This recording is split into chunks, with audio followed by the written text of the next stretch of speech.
하나님께서 우리에게 주시는 말씀, 먼저 말씀을 보겠습니다. 오늘 우리 묵상지 보시기에 참으로 좋았더라라고 하는 묵상지가 새로운 책을 시작을 합니다. 사도행전이 어제부로 끝났고요. 오늘 새로운 책을 시작을 하는데 오늘부터는 야고보서를 시작을 합니다. 그래서 오늘은 이 야고보서가 시작이 되니까 야고보서를 먼저 오늘은 읽고, 그 다음에 우리 90일 성경 통독은 또 이어서 가도록, 다음 주 월요일부터 이어서 가도록 하겠습니다. 여러분, 그 90일 성경 통독하는 기간 동안에도 우리 묵상하는 묵상지를 이렇게 같이 보시는 곳 제가 추천합니다. 네, 오늘 야고보서 1장 1절부터 4절, 우리가 보는 묵상지의 오늘 말씀 야고보서입니다. 야고보서 1장 1절부터 4절, 우리 같이 읽습니다. 하나님과 주 예수 그리스도의 종 야고보는 흩어져 있는 12지파에게 문안하노라. 문안하노라. 내 형제들아, 너희가 여러 가지 기쁨을 당하거든 시험을 온전히 온전히 여기라. 기쁘게 여기라. 이는 너희 믿음의 시련이 인내를 만들어내는 줄 너희가 알미라. 인내를 온전히 이루라. 이는 너희로 온전하고 구비하여 정도 부족함이 없게 하려 함이라. 아멘. 네, 반갑습니다. 잘 주무셨어요? 네요. 저는 어제 좀 많이 아팠어요. 여러분, 요즘에 우리 가족 5명이 다 확진이 됐어요. 예, 우리는 분명히 친밀한 가족이며 확실한 것 같습니다. 우리 막내로부터 시작을 해서 우리 막내의 선물을 다 받아서 이게 다 확진이 돼서, 우리 이제 막내는 지금 자유의 몸이고요. 이제 풀렸고, 지 혼자 선물해주고 지 혼자 자유를 얻었고, 위험하니까 학교를 가야 된다고 하더라고요. 자기는 또 위험하니까 학교를 가야 된다고. 그래서 너는 안 위험하다. 이제 너는 이제 여간해서는 안 된다. 이제 근데 어제는 좀 저는 확진이 됐음에도 안 아팠는데 어제는 좀 많이 아팠어요. 오늘 1장 1절 보면 하나님과 주 예수 그리스도의 종 야고보는 흩어져 있는 12지파에게 문안하노라. 이 야고보서를 쓴 야고보는 여러분 다 아시죠? 예수님의 동생입니다. 제자 야고보가 아니고, 이름이 같은 사람이 참 많거든요. 제자 야고보가 아니고 야고보서를 쓴 야고보는 예수님의 친동생 야고보, 동생 중에 제일 첫째 동생이에요.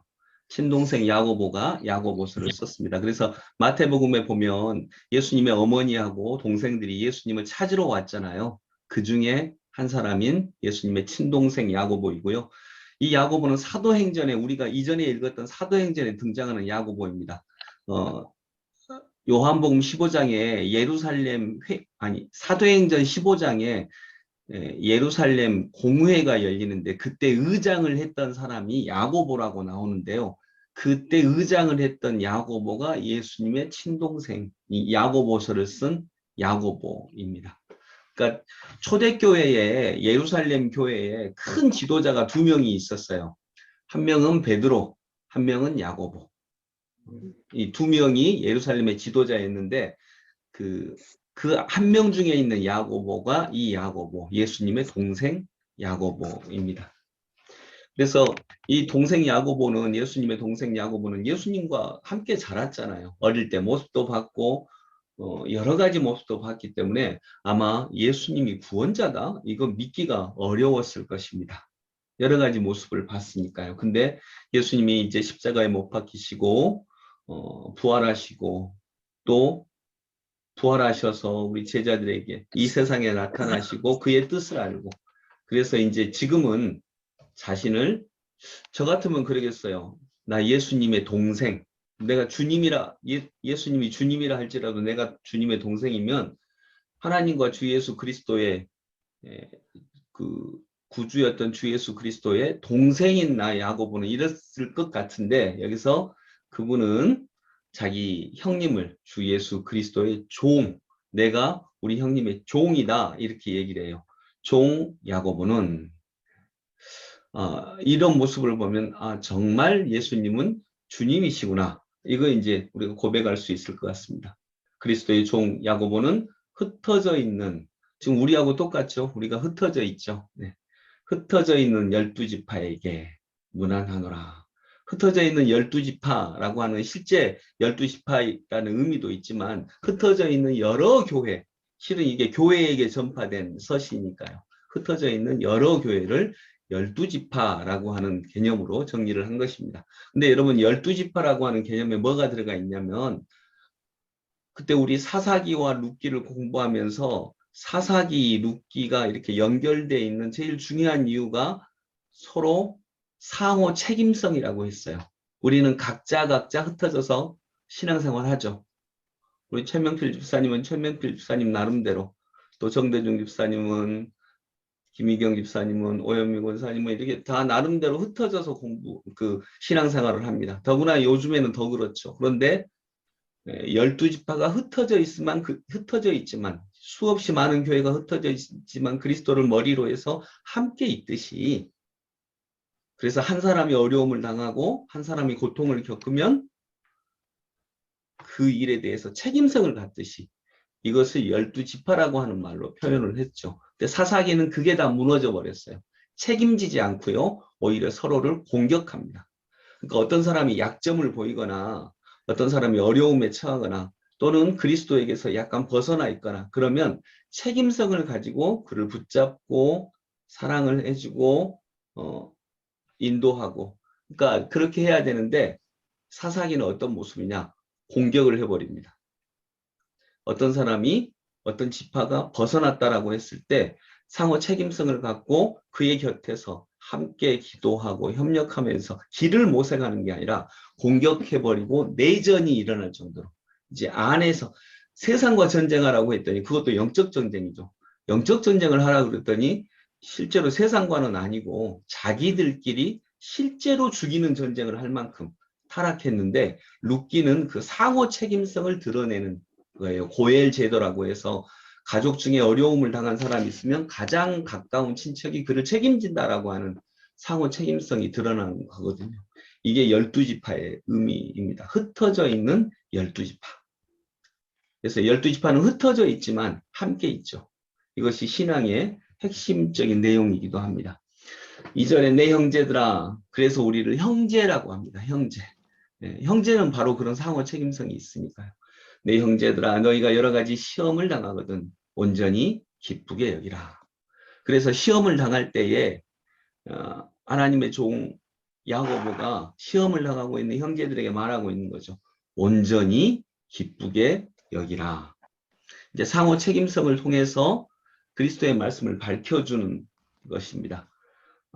여기서 볼 때 이 흩어져 있는 교회, 흩어져 있는 12지파로 표현되는 흩어져 있는 교회가 지금 시험을 당하고 있다라고 하는 것이 분명해지죠. 여러 가지 시험을 당하거든 너희는 온전히 기쁘게 여기라. 이는 너희 믿음의 시련이 인내를 만들어내는 줄 너희가 알미라. 아멘. 왜 시험을 기쁘게 여겨야 되냐? 인내를 만들어낸다라고 하는 것입니다. 시험을 견디면 인내를 만들어냅니다. 여러분, 고통 중에 제일 큰 고통이 뭐예요?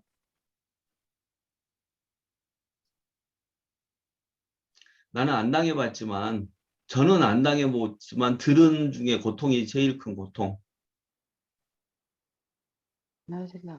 출산의 고통이 제일 크다면서요.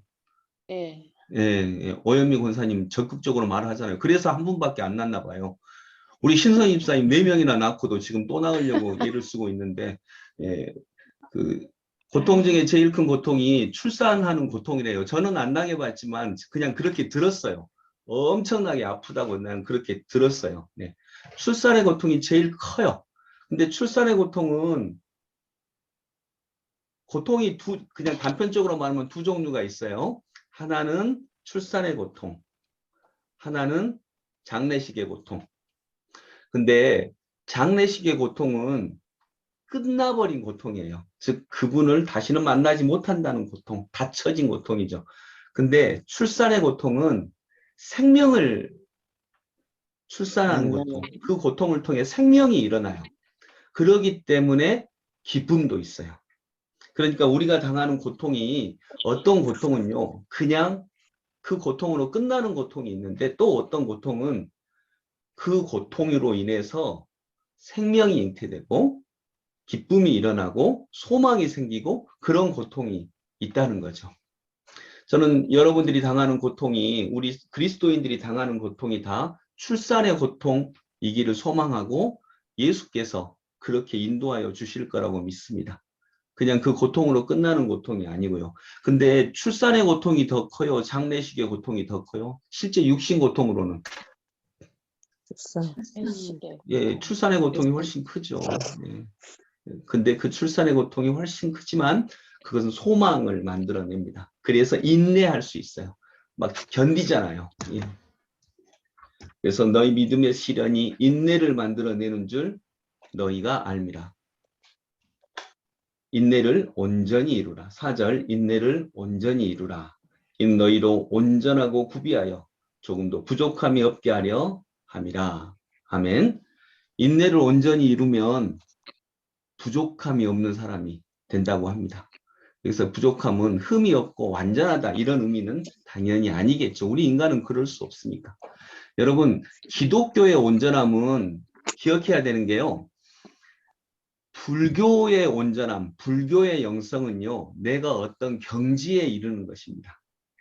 영적 수준이 딱 높아져 가지고 내가 어떤 경지에 이르러서 막 어떤 깨달음이 오고 그것도 나쁘지 않습니다. 굉장히 좋은 것입니다. 그래서 불교의 영성, 불교의 온전함은 내가 높은 경지에 올라가서 하나님을 알고 찾고 이런 것인데 기독교의 영성은 뭘까요?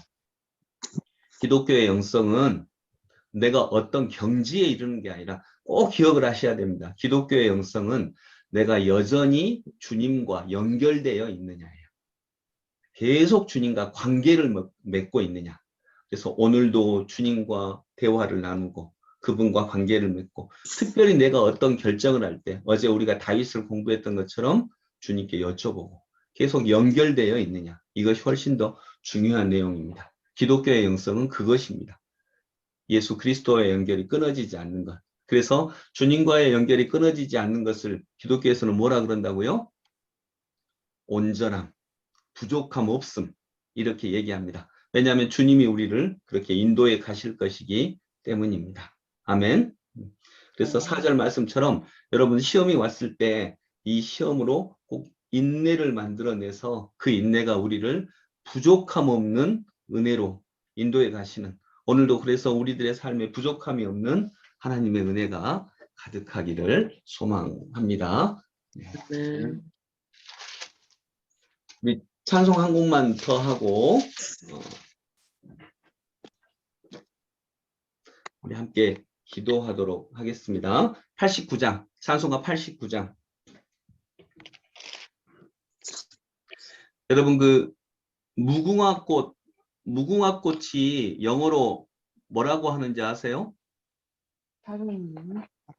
저 무궁화꽃을 영어 저 잘 모르는데 무궁화꽃을 이루는 영어 중에 하나가 The Rose of Sharon이래요. 샤론의 꽃, 샤론의 장미. 그게 무궁화꽃을 이루는 말이기도 합니다. 그래서 왜냐하면 그 이스라엘 사론 광야에 핀 꽃이 무궁화꽃하고 비슷하게 생겼대요. 같은 꽃은 아니랍니다. 근데 제가 듣기로 무궁화꽃하고 모양이 비슷해서 무궁화꽃을 The Rose of Sharon이라고 얘기하는데 샤론의 꽃, 예수. 이 샤론의 꽃은 왜 귀하냐면 무궁화꽃이 막 엄청 이쁘고 그러지 않잖아요. 근데 귀한 것은 샤론의 꽃은 광야에서 혼자 피어 있어요. 그래서 그게 약재도 되고요. 홀로 피어 있고 향기도 굉장히 많다라고 해요. 그래서 이스라엘은 그 샤론의 장미를 약재로도 사용한다고 합니다. 우리가 어려움이 있을 때 그리스도가 우리의 약이 되시고 또 우리와 계속 연결되면서 온전한 하나님의 은혜로 우리를 인도해 가시길 원합니다. 89장 샤론의 꽃 예수 나의